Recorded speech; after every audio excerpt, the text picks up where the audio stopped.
Cualquier habitante de América Latina podría pensar que se trata de la iglesia más grande del mundo. Sin embargo, no es así. Hablando en términos de población mundial, el cristianismo es la fe más grande, con un 32% de la población mundial. Sin embargo, el cristianismo está dividido en muchas iglesias, de las cuales la católica es solo una de ellas, aunque ciertamente la más grande, conteniendo al 55% de la población cristiana mundial. En cambio, la fe musulmana contiene al 20% de toda la población del planeta. Esto significa un número aproximado de 1.200 millones de musulmanes, contra apenas un poco más de 1.000 millones de católicos en todo el mundo. Evidentemente, la fe musulmana tiene mayor número de adherentes que la Iglesia Católica Apostólica Romana. Sin embargo, este punto nos lleva a una pregunta que le quita el sueño a muchas personas. ¿Por qué la fe cristiana está dividida? O lo que es lo mismo, ¿por qué hay tantas denominaciones o iglesias cristianas diferentes? Para conocer la respuesta, debemos remontarnos algunos cientos de años atrás, hacia la época del mismo ser que ha dado origen a la fe mayoritaria de un continente en el que ni siquiera nació, Jesucristo.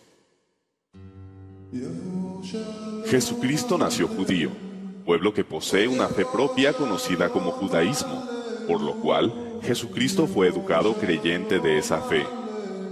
Significaba que adoraba en las mismas sinagogas que sus compatriotas. Los problemas comenzaron apenas cundió la popularidad de Jesús como el Mesías esperado, el Hijo de Dios, pues los dirigentes de la iglesia judía nunca le creyeron, y más creció su odio hacia él debido a las críticas que él hacía de sus prácticas erróneas, y debido a que como Hijo de Dios proclamaba tener la autoridad para llamar sus propios ministros, a cuyos principales 12 llamó apóstoles. Por lo tanto, los sacerdotes y autoridades políticas judías decidieron hacer con él lo mismo que habían hecho con casi todos los profetas anteriores, es decir, matarlo. Una vez que Jesús ya no estaba entre ellos, los apóstoles tomaron las riendas de las congregaciones, y podemos apreciar claramente que ellos ya celebraban sus propias reuniones de adoración separadamente a las de la religión judía. La razón era muy sencilla. Los seguidores de Cristo lo aceptaban como el Hijo de Dios y el Salvador, cosa que los judíos no han aceptado hasta el día de hoy. Después de la muerte de Cristo, los judíos continuaron persiguiendo a los cristianos. También los romanos se sumaron a la persecución. Una vez que los apóstoles y muchos de los creyentes en Cristo fueron muertos, la iglesia cristiana antigua tuvo que ingeniárselas para continuar funcionando. Pero esto conllevó muchos problemas, pues comenzaron serias discusiones referentes a diversos puntos de doctrina, ya que no había voces que los miembros de la congregación reconocieran como autorizadas para dar una respuesta satisfactoria. Para tener un ejemplo de cómo la doctrina cristiana original fue sufriendo modificaciones con el paso del tiempo, basta con repasar la lista oficial de papas y los hechos más trascendentales que hicieron durante sus administraciones, tales como ordenar a las mujeres para entrar a la iglesia con la cabeza cubierta en el año 67 al 76, la institución del agua bendita entre el año 105 al 115, etc. Así pues, durante el primer siglo después de Cristo y la mayor parte del segundo, las congregaciones de cada ciudad donde las hubiera continuaron con un líder a la cabeza denominado obispo, que resulta un sinónimo de pastor, título tomado de la tradición judía. Sin embargo, por aquella época, cada iglesia cristiana o congregación era independiente la una de la otra y no estaban confederadas o unidas en ningún tipo de asociación, excepto por su fe. En otras palabras, y hablando en términos puramente históricos, la Iglesia Católica Apostólica Romana, que proclama haber sido fundada por el mismo Jesús, no existía aún durante el segundo siglo de nuestra era, ni existiría hasta muchos años más tarde. Como es bien sabido, la máxima autoridad católica es el Papa, y los católicos afirman que el primer Papa fue el apóstol Pedro. Empero, en ninguna parte de la Biblia se menciona que Pedro haya sido nombrado Papa por Jesús, y esto es porque la palabra Papa no fue aplicada al máximo dirigente católico sino hasta el siglo XI, cuando Urbino II, obispo de Roma, propuso que se usara ese término para denominarlos, pues hasta ese año, 1093, se les llamaba Pontífice Romano u Obispo de Roma, o sea, que en realidad el primer papa no fue Pedro, sino más bien Urbano II. La razón es obvia. Pero, ¿por qué la máxima autoridad católica estaría en Roma? ¿No resultaría más lógico que estuviera en Jerusalén? Además, ¿no eran los romanos perseguidores de los cristianos? La respuesta a esta subsecuente interrogante nos lleva al nombre mismo de la iglesia en cuestión: Iglesia Católica Apostólica Romana. Durante el siglo III aproximadamente, los obispos de Roma decidieron que al estar en la sede del gobierno político más poderoso del mundo de aquel entonces, debían tener también la mayor jerarquía sobre los demás obispos, y por ende, sobre las demás congregaciones cristianas. Durante los años sucesivos, los demás obispos de Roma reclamaron la misma supremacía sobre las demás iglesias. Es ahí donde comienza la historia del líder eclesiástico de una iglesia local como líder de un movimiento religioso de clase mundial. Para justificar su reclamo de hegemonía, argumentaron que Pedro, sucesor de Cristo en el liderato de su fe, había sido el primer obispo de Roma. Sin embargo, como ya hemos mencionado antes, el obispo era la persona a quien se ponía al frente de una congregación para que se hiciera cargo de ella. La Enciclopedia Católica, al justificar la sucesión de San Pedro a través de los papas, cita correspondencia entre autoridades cristianas, donde solo se hace referencia a la idea de que los obispos de Roma heredaron de Pedro la autoridad para legislar sobre el resto de las congregaciones. Curiosamente, estas referencias abundan a partir del siglo III en adelante, mientras que hacia atrás suman apenas 2 o 3. Incluso, hace mención de una idea contraria a la que ellos sostenían. El episcopado petrino era, según los opositores, una novedad que venía de los primeros días del siglo III y que había suplantado una tradición más antigua, según la cual Pedro y Pablo habían sido los cofundadores y Lino el primer obispo.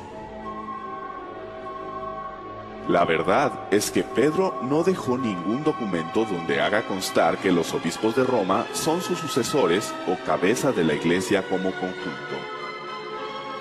Pedro no pudo haberse hecho cargo de esa congregación, debido a que sus constantes viajes le habrían impedido cumplir debidamente con las obligaciones que eso conlleva. De hecho, la aseveración católica de que Pedro vivió en los últimos años de su vida en Roma es virtualmente imposible de comprobar históricamente. Inclusive, la misma Enciclopedia Católica lo afirma de la siguiente manera. En cuanto a la duración de su actividad apostólica en la capital romana, la continuidad o no de su residencia allí, los detalles y éxito de sus trabajos y la cronología de su arribo y de su muerte, todas estas cuestiones son inciertas y pueden resolverse solamente mediante hipótesis más o menos bien fundadas. Pero, sobre todo, hay que recordar que Pedro tenía una jerarquía mayor que la de un simple pastor u obispo. Él era un apóstol, título que recibió de manos de Jesús. Roma fue considerada sede de la autoridad cristiana desde el siglo III, pero no hay que pensar que eran aceptados por el gobierno romano. Como hemos mencionado antes, aún eran perseguidos tanto por judíos como por romanos.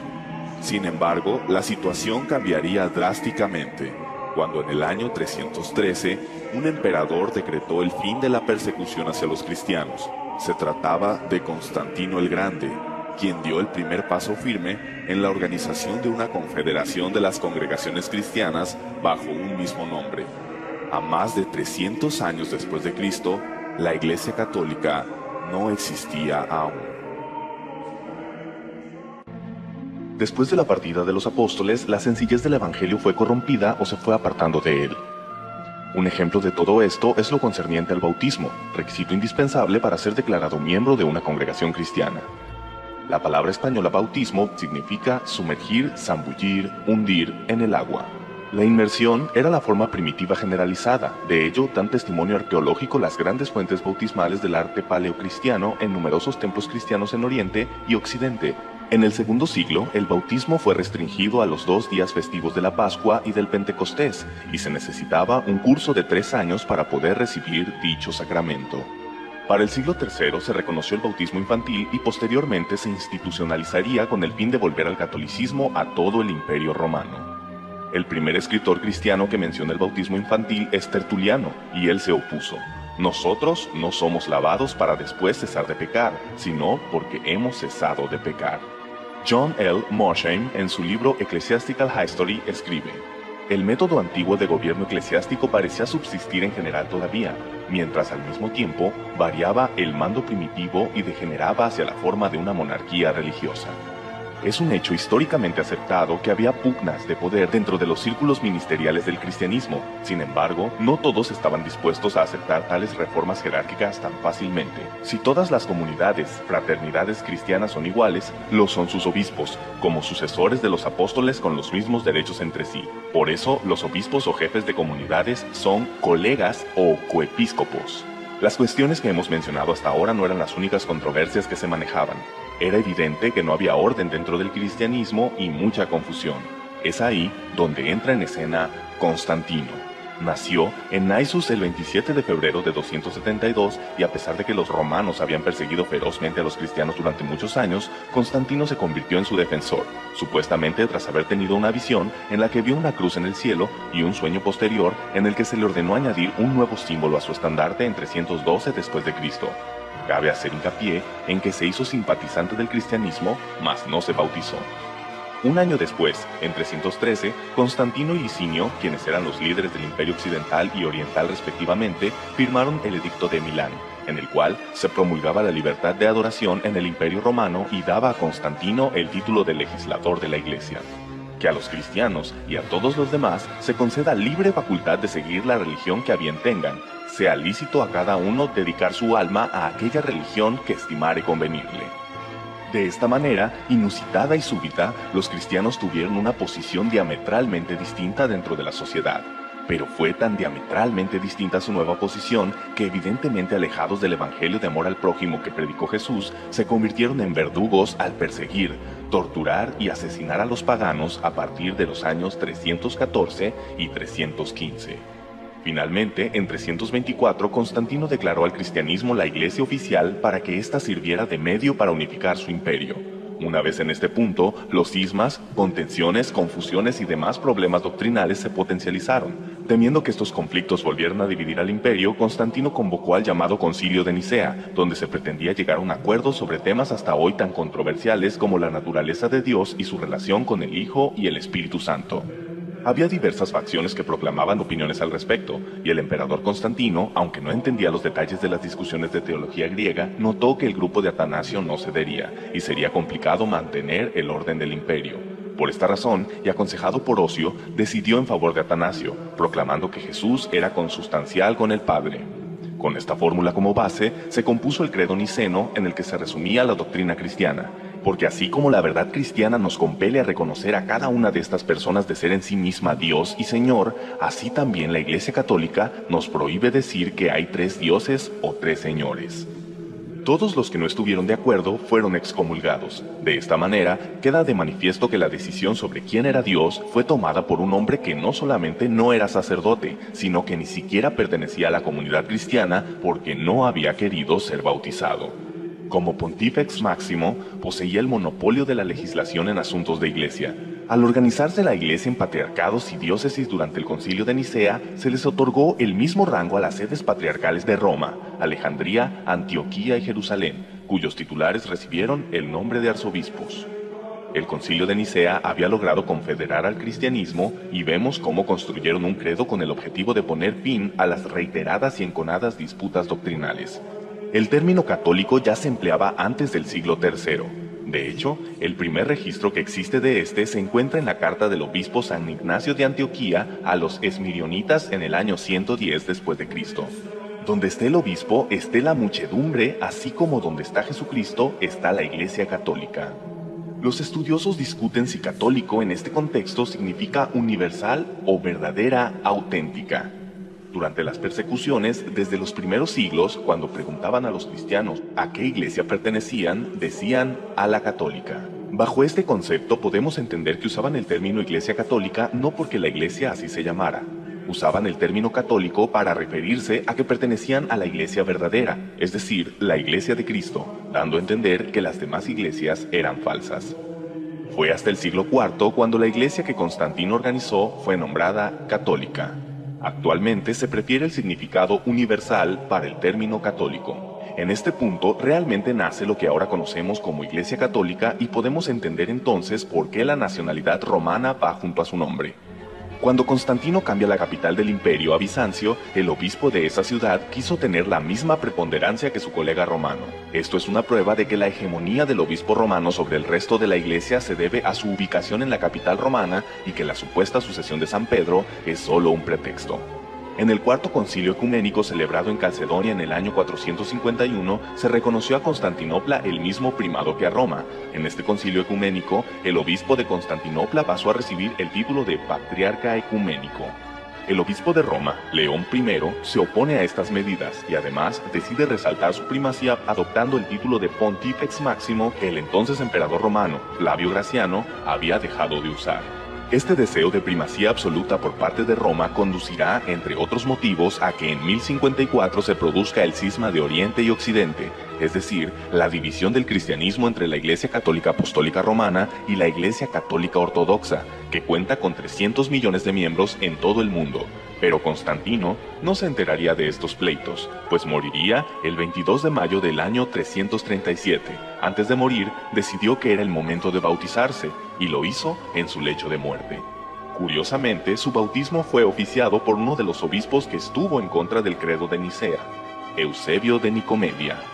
En vista de todo esto, podemos decir que el gran gestor de la Iglesia Católica Romana no fue ni Jesús ni Pedro, sino Constantino. Este emperador que vivió varios siglos después de ellos, pues fue él quien organizó a la iglesia y determinó la base doctrinal que de todos modos seguiría sufriendo muchos cambios aún hasta nuestros días. Los cristianos obtuvieron libertad de adoración gracias al Edicto de Milán, pero la Iglesia Católica dejaría esas libertades de lado al exterminar implacablemente a cualquier persona o nación que se interpusiera a sus intereses o que profesara creencias diferentes a su doctrina. Y finalmente llega el momento de responder a la primera pregunta que planteamos. ¿Por qué el cristianismo está dividido? Podemos concluir que hay muchas iglesias cristianas debido a personas que se percataron de que la doctrina predicada por la Iglesia Católica se distanciaba abismalmente del evangelio de aquel personaje que afirman fue su fundador. Tal vez el tiempo ha empañado la historia temprana de la Iglesia Católica, pero finalmente la historia siempre nos dará una idea de nuestras raíces, y nuestras raíces siempre serán una indicación de quiénes somos en realidad.